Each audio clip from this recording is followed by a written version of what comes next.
영어에서 경제적 독해, 미니멈 인풋, 맥시멈 아웃풋, 미모 독해를 외치는 수능 영어 생각의 기술 강사 김재현입니다. 오늘 2020학년도 수능 기출문제 31번 빈칸 추론 문제를 가지고 같이 한번 연구를 해볼게요.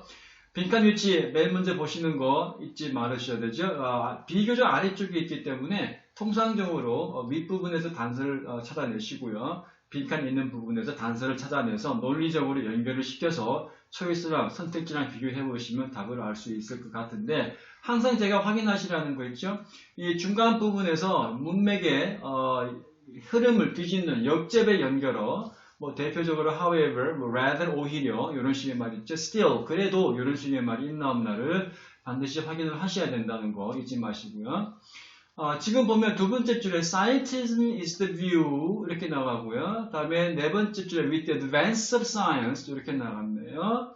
한가운데 the consequence is, 그 다음에 빈칸 앞에 보시면 therefore 이런 식의 말이 나온 걸로 봐서 딱히 역집의 연결어가 없어요. 그래서 윗부분에서 제시된 어떤 논지의 흐름이 지문 끝까지 쭉 이어지면서 결말을 내는 그런 전형적인 빈칸의 위아래 유형이라는 걸 알 수가 있죠. 자, 일단 위에 한번 읽어봅시다. 위에 읽어보시는데 제가 여러분께 한번 주의를 드리고 싶은 말씀은 윗부분 문제 하나 읽었다 그래서 무조건 밑으로 내려가고 이렇게 하시면 안 돼요. 판단의 어떤 기준은 뭐냐면 내가 읽었던 이 문장에서 어떤 지문의 단서가 상당 부분 보였냐 안 보였냐가 조건이에요. 별 단서도 없는, 별 의미도 없는 문장 한두 개 읽었다 그래서 나 위에 읽었으니까 이제 내려가야지 하고 쭉 내려가 버리시면 그러면 굉장히 사고를 치실 위험이 있어요. 그래서 단서가 나왔다 싶을 때 밑으로 내려가시는 거지, 무작정 문장 하나 봤다 그러고 바로 내려가시면 안 돼요. 자, 맨 위에 보시면 The role of science can sometimes be overstated 그랬습니다. 과학의 역할이라는 것이 때로는 과대평가되고 있다고 그랬어요. 일단 with its advocates slipping into scientism 하고 가서 일단 slipping into란 말의 표현이 굉장히 좀 그렇죠. 이 overstated이란 말과 slipping into란 말이 지금 굉장히 부정적인 논조로 이 글이 시작이 되고 있어요. 자, 과학의 advocate예요. 자, advocate이란 말은 어떤 이념이나 주의 따위를 주창을 하는, 외치는 사람들이잖아요. 자, 이런 사람들이 scientism이라 그래서 우리 과학지상주의라고 옮길 수 있을 때 그런 과학지상주의의 slipping into예요. 매몰이 돼버려요. 자기 통제 없이 그냥 빠져서 흘러 들어가 버린다고 그러죠. 그래서 지문 전체가 지금 아까도 말씀드렸다시피 중간에 역집의 연결어가 없는 걸로 봐서 overstated, 다음에 slipping into scientism 이런 말로 시작해서 끝까지 이런 어떤 scientism이라든가 그런 현상에 대해서 부정적인 평가를 내릴 거다라는 거를 염두에 두시고 들어가시는 거죠. 자, 이 상태에서 빈칸을 바로 보시면 빈칸 바로 앞에 therefore 그랬습니다. therefore란 말로 봐서 therefore 앞부분에 있는 지금 빗금친 부분과 therefore 뒷부분은 같은 맥락이기 때문에 일부러 시간을 내서 therefore 앞부분을 이 동그라미 치는 부분을 일부러 읽을 필요는 없겠죠. 자, 그래서 therefore 뒤를 보시는데 little이라고 그래서 little 역시 부정하는 말이 나왔어요. 그러면 위에 overstated, slipping into scientism, 그 다음에 little 이 세 가지만 연결시켜도 초이스에서 바로 논리적인 생각의 기술만 발휘하시면 바로 답을 알 수가 있다고 생각이 돼요, 저는. 근데 여러분 학생분들이 여기서 바로 답을 시도하기는 조금 부담스러울 수 있으니까 너무 그렇게 빨리 답을 풀려 그러지 마시고 한두 개 더 보셔도 괜찮습니다. 자, therefore, little 빈칸이에요. In terms of describing the way the world is. 세상이 어떤 식이냐는 거. 세상이 어떤 돌아가는 방식이라든가 이런 거를 describing 함에 있어서 그랬잖아요. 그 과학이라는 게 본래 뭐예요? 세상을 설명하는 거 아니에요? 세상의 원칙과 현상을 설명하는 거 아니겠어요? 그래서 그거를 설명함에 있어서 별로 뭐가 아니래요. 자, 그래서 부정적인 말로 봐서 지금 초이스를 연결시켜 보세요. 자, 1번 한번 초이스를 볼게요. Little question? 어떠세요?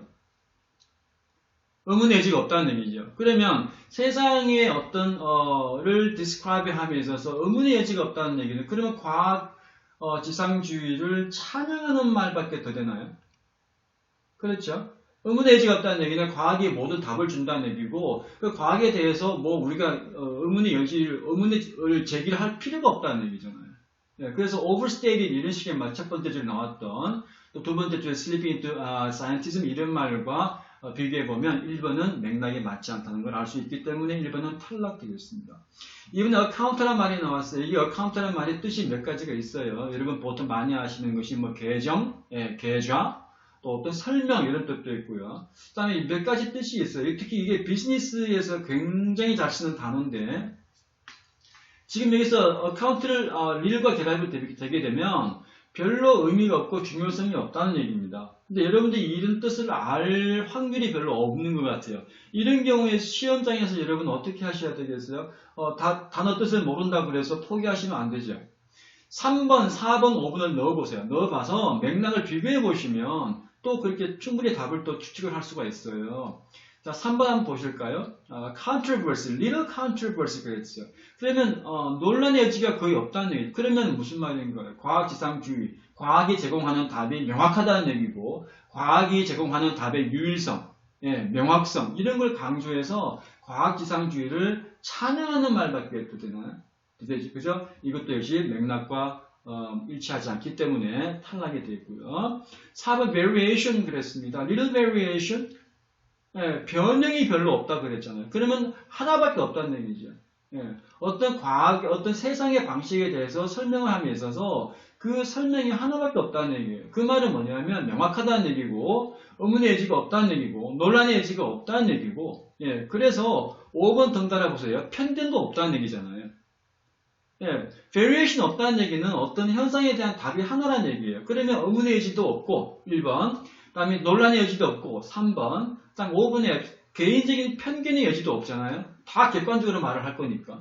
그래서 4번이나 1번 이런 것들 2번을 제외한 1, 3, 4, 5번은 과학지상주의를 찬양을 하거나 긍정적인 면을 바라보는 그런 표현이라는 걸 알 수가 있어요. 그래서 2번을 답을 고를 수 있는 이런 센스, 달리 말하면 생각의 기술이 굉장히 필요하다는 얘기입니다. 단어를 몰라도 이런 식으로 답을 알 수가 있어요. 자, 그래서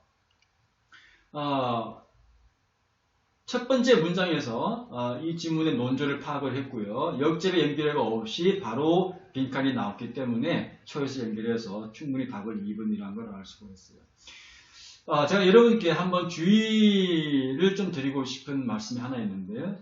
요즘은 상당히 쉽게 우리가 문제를 풀어요. 그러나 영어를 항상 이런 식으로 풀리겠다라고 기대를 하시면 그거는 오판입니다. 영어는 수학이 아니에요. 때와 조건과 장소를 막론을 하고 1 더하기 1은 항상 2가 되는 답이 하나밖에 없는 수학이 아니라고요. 영어는. 영어는 어떤 생각을 표현을 함에 있어서 그 사람마다 표현하는 방식이 다 달라요. 달라서 그 표현하는 사람들마다 똑같은 정형화된 규칙을 따라서 뭔가 논지를 핀다거나 이렇게 하라는 법이 없잖아요. 그래서 수학적으로 접근을 하시고 그러시면 안 돼요. 영어를 볼 때는. 그래서 때에 따라서는 변칙적인, 변형적인 이런 지문이 얼마든지 나올 수 있기 때문에 여러분들이 그때그때 이때는 어떻게 내가 대응을 할 것이냐 그때그때 굉장히 유연한 어떤 접근 방식을 평소에 좀 대비를 하실 필요가 있어요. 물론 우리가 앞으로 그런 지문이 많이 나올 거예요. 그때마다 우리가 또 많은 생각의 기술 훈련을 할 건데 어쨌든 여러분들이 너무 정형화해서 고착화 이런 식의 어떤 문제 형태를 머릿속에 너무 고착화시켜서 획일적으로 문제를 푸시려고 그러면 안 됩니다. 영어는 수학이 아니에요. 영어는 유연한 어떤 사고의 어떤 대응 방식이 굉장히 필요한 그런 과목입니다. 어쨌든 31번 질문 이런 식으로 단어 초이스를 서로 비교를 해서 맥락과 비교를 해서 정답을 알 수 있는 그런 문제였습니다. 수고했습니다.